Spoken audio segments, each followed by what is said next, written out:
ப்ளவுஸோட front side hook பட்டி எவ்வளோ துணி எடுத்து நாம் அடித்து திருப்பலான்னு இந்த வீடியோவில் பார்க்கலாம். இப்போ எனக்கு பார்த்திங்கன்னா 2.5 இருக்குது, 2.5 2.5 இருக்குது.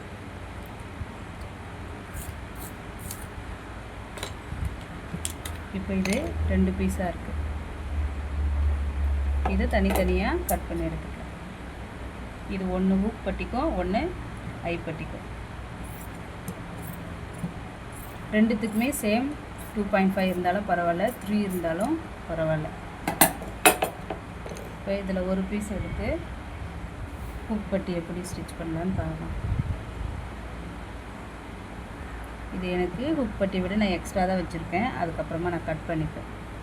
இது லாஸ்ட்டாக பார்த்திங்கன்னா நம்ம பைப்பிங் வச்சு அடித்து திருப்ப போகிறோம் மேல் பக்கம் நெக் சைடு. அதனால் அங்கே நம்ம சரியாக அதே அளவுக்கு கூட வச்சுக்கலாம். நான் இதை கட் பண்ணி தான் எடுக்க போகிறேன். இப்போ இதில் பார்த்திங்கன்னா நான் ஆல்ரெடி 1/2 இன்ச்சு விட்டுருப்பேன் மார்க் பண்ணும்போது. அந்த 1/2 இன்ச் அளவுக்கு நாம் வெளியில் இங்கே தையல் போட்டுன்னு வர போகிறோம். ஹூக் பட்டிக்கு பார்த்திங்கன்னா துணிக்கு மேல் பக்கம் தான் நம்ம வச்சு இந்த துணியை அடித்து திருப்பணும்.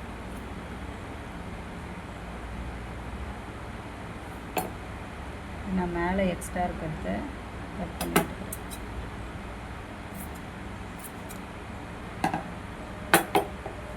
கரெக்டாக இப்போ எனக்கு நெக் எங்கே முடியுதோ அந்த இடத்துல நான் இந்த துணி ரெண்டையும் ஜாயிண்டாக வச்சுட்டேன். இதை ஈவனாக வச்சு கரெக்டாக அந்த 1/2 இன்ச் அளவுக்கு நம்ம அப்படியே தையல் போட்டுனே வரலாம். எதையுமே எப்போவுமே ப்ளவுஸை பொறுத்த வரைக்கும் இழுத்து கொடுக்கக்கூடாது. நம்ம இழுத்தோன்னா துணி பார்த்திங்கன்னா ஆல்ரெடி இப்படி வளைஞ்சி தான் கொடுக்கும். இதில் நாம் இன்னும் இழுத்து விட்டுட்டோன்னா நம்ம போடும்போது ஃபிட்டு கிடைக்காது. அதனால் சாதாரணமாக அந்த துணிக்கு மேல் துணியை நம்ம அப்படியே வச்சு அந்த 1/2 இன்ச் அளவை அப்படியே கரெக்டாக நம்ம அடிச்சுக்கினே வர வேண்டியதான். அந்தந்த இடத்துல நம்ம மேல் துணி இப்படி எடுத்து இப்படி வச்சா மட்டும் நம்ம போதும். லாஸ்ட்டு வரைக்கும் இப்போ துணி பார்த்திங்கன்னா எனக்கு இங்கே முடிஞ்சிடுச்சு. இது எனக்கு எக்ஸ்ட்ரா இருக்குது. அதில் நான் ஒரு 1/2 இன்ச்சுனாலும் சரி, 1 இன்ச்சுனாலும் சரி, நீங்கள் உங்களுக்கு தேவையான அளவு, அது உள்ளுக்கு போகிற துணி தான், அதை கரெக்டாக மடித்து வெட்டி விட்டுக்கலாம். அப்படியே ஸ்ட்ரெயிட்டாக தையல் அடித்து வெளியே எடுத்துடலாம். இப்போ இந்த இடத்த கட் பண்ணிட்டோம். இப்போ நம்ம இந்த 1/2 இன்ச் அளவை நீட்டாக அடிச்சிட்டோம். அடித்த துணியை அப்படியே வெளிப்பக்கம் இப்படி உள்ளே இருந்துச்சுங்களா, அதை நாம் அப்படியே வெளியே எடுத்து விட்டுட்டு இது ரெண்டும் ஜாயிண்ட் ஆகிருக்கு பாருங்கள், அந்த இடத்த இப்படி அழுத்தி விட்டுட்டு ஸ்ட்ரெயிட்டாக அப்படியே ஒரு அழுத்த தையல் போட்டுக்கலாம். இது எதுக்குன்னா இது ரெண்டும் பிச்சுக்கிட்டு வெளியே வராமல் இருக்கும். அப்படியே அது மேலேயே ஒரு தையல் போட்டு எடுத்துக்கலாம்.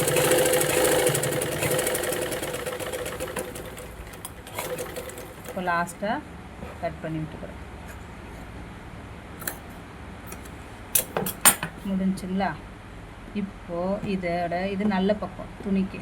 இப்போ அப்படியே துணியை நாம் பின் பக்கம் திருப்பிக்க போகிறோம். உள்ள பக்கம் நம்ம ஆல்ரெடி தையெல்லாம் போட்டுருப்போம் பார்த்துக்கிறீங்களா, தெரியுதா? இந்த பக்கம் திருப்பி மிச்சம் இருந்தது பார்த்திங்களா, இந்த கீழே துணி 1 இன்ச் கிட்ட விட்டு இருந்தோம் பாருங்கள், அதை இப்படி ஃபோல்ட் பண்ணிக்கணும். கரெக்டாக நம்ம ஆல்ரெடி பட்டி மடிச்சிருப்போம், அதுக்கு ஸ்ட்ரெயிட்டாக இதை மடித்து விட்டுக்கலாம். மடித்து விட்டுட்டு இது நமக்கு கொக்கி மாட்ட போகிற இடம்னால நம்ம ஃபுல்லுமே மடிக்கணும். நான் எப்படி மடிக்கிறேன்னு பாருங்கள். சென்டரில் ஒரு விரலை வச்சு ஈவனாக இப்படி மடிச்சுக்கணும். இந்த தையல் போட்டிருக்கோம் பார்த்துக்கிறீங்களா, அதுக்கு வரைக்கும் நான் இப்போ மடித்து அப்படியே ஸ்ட்ரெயிட்டாக மடித்து நகத்தில் இப்படி தேய்ச்சி விட்டுக்கோங்க. அந்த இடம் நமக்கு அப்படியே கிடைக்கும் கலையாமல். மடிச்சுட்டுன்னா பார்த்திங்கன்னா ஃபஸ்ட்டு இந்த பக்கம் மடித்ததில் வெளியே இருந்த துணியை எடுத்துன்னு வந்து ஆல்ரெடி தையல் போட்டிருக்கோம் பார்த்துக்கிறீங்களா, 1/2 இன்ச் அளவுக்கு வெளியே அதே அளவுக்கு எடுத்துன்னு வந்துட்டு திரும்பியும் ஒரு ஃபோல்டு பண்ணுறேன். புரிஞ்சிச்சுங்களா? இன்னொரு முறை காட்டட்டுமா? வெளியே விட்டுருந்த அந்த 1 இன்ச்சை உள்ளே பார்த்து மடிக்கிறேன். மிச்சம் இருந்த கிளாத்தை நம்ம 1/2 இன்ச்சு தையல் போட்டிருந்தோம்ல ஃபஸ்ட்டு, அதுக்கு ஸ்ட்ரெயிட்டாக எடுத்துன்னு வந்து கரெக்டாக மடிச்சுட்டு திரும்பியும் இன்னொரு வாட்டி நான் மடிக்கிறேன். ஏன்னா இது கொக்கி நம்ம வச்சு அடிக்க போகிற துணி. அதனால் மடிச்சுட்டு ஊசியை உள்ளுக்கு இறக்கி நம்ம 2-3 வாட்டி இந்த இடத்துல தையல் போட்டுக்கலாம். அப்படியே ஊசியை இறக்கிட்டு உள்ளே மேலே தூக்கிட்டு ஃபூட்ரை கரெக்டாக துணியை நாம் ஸ்ட்ரெயிட் பண்ணிக்கலாம். இதையுமே இழுக்க மட்டும் கூடாது. நம்ம அதே சைஸுக்கு அப்படியே வச்சோன்னா கரெக்டாக இருக்கும். இப்போ இதில் பார்த்தீங்கன்னா நான் உள்ளே அடித்து பட்டி திருப்பிக்கும் பார்த்திங்களா, அந்த துணி எனக்கு கீழே பார்த்த மாதிரி இருக்கணும். இங்கே நம்ம ஒரு டாட் பிடிச்சிருப்போம் பார்த்திங்களா, சென்டர் டாட், அதில் அதுவும் கீழே பார்த்த மாதிரி இருக்கணும். இது எல்லாத்தையும் செக் பண்ணிவிட்டு நம்ம துணியை அப்படியே ஸ்ட்ரெயிட்டாக வச்சுக்கலாம். இழுக்க மட்டும் கூடாது. அப்படியே மடித்து சாதாரணமாக வச்சு இப்போ கீழே இறக்கி விட்டுரு கைடை. அப்படியே லேசாக தையல் போட்டுன்னே வரணும்.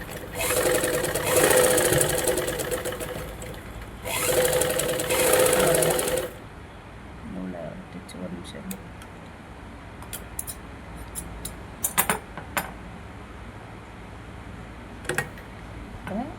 அதே மாதிரி ஸ்ட்ரெயிட்டாக வச்சு தையல் போட்டுவே வரணும். முடிஞ்சதும் அந்த இடத்த கட் பண்ணி விட்டுருக்கேன். இப்போ ஃப்ரண்ட் சைடு திருப்பி பார்த்துக்கிறேன்.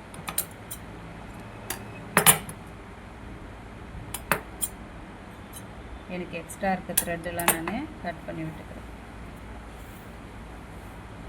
பார்த்திங்கன்னா சைடு நம்ம தையல் வச்சு முடிச்சுட்டோம். ஸ்ட்ரெயிட்டாக கிடச்சிச்சிங்களா, நீட்டாக இருக்கா.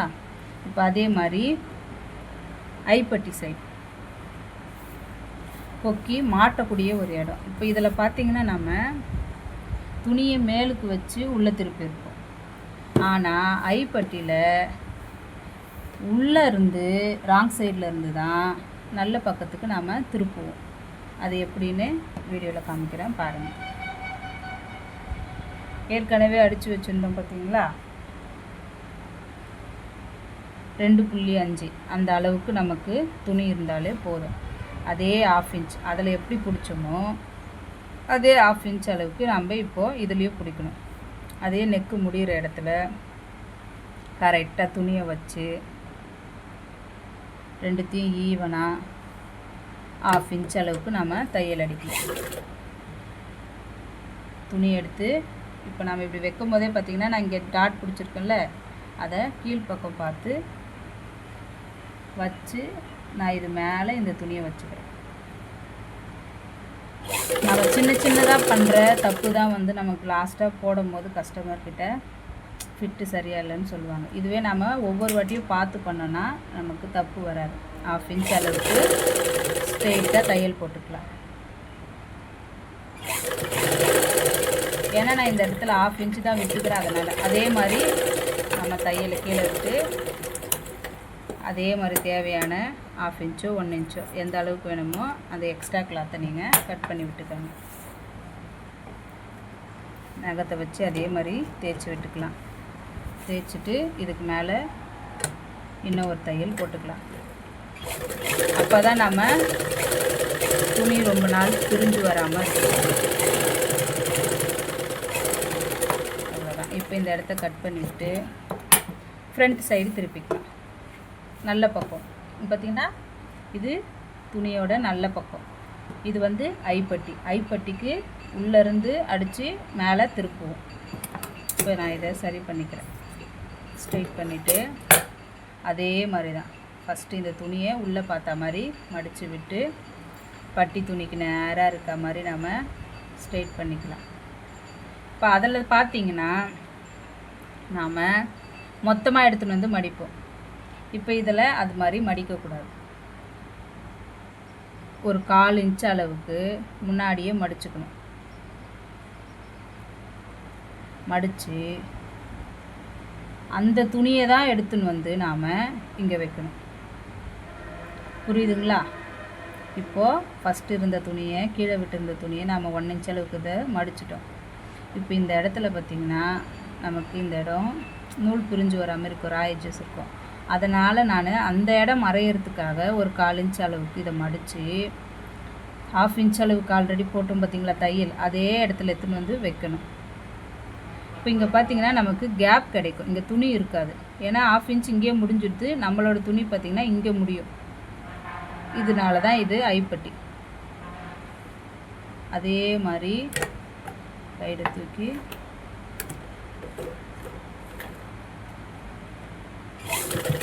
ரெண்டு 3 ஸ்டிச்சஸ் போட்டுக்கலாம். நான் துணியிலேயே வந்து இப்போ இந்த இடத்துல ஐப்பட்டி அடிக்க போகிறதில்ல, நான் கையில் தான் கட்டி கொடுப்பேன். அதனால் இந்த இடத்த நான் ஃபுல்லாக க்ளோஸ் பண்ணிக்கிறேன். அதே 1/4 இன்ச் அளவுக்கு நம்ம மடித்து விட்டு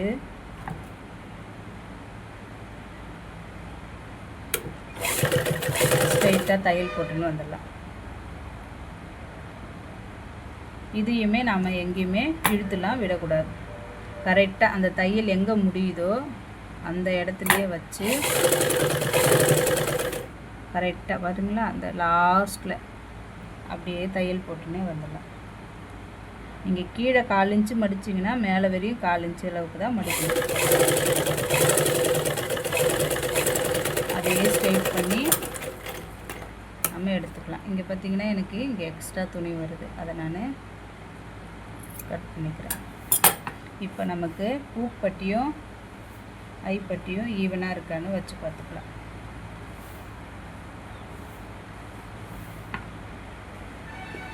இது என்னோட பூப்பட்டி, இது ஐப்பட்டி.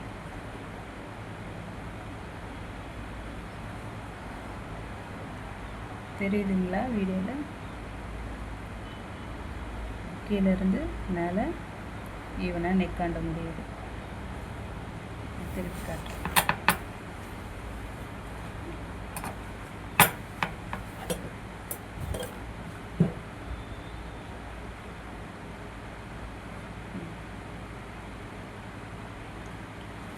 கரெக்டாக டாட்டுக்கு நேராகவும் பட்டிக்கு நேராகவும் கீழேயும் முடியும். நீங்களும் இதே மாதிரி ட்ரை பண்ணிங்க.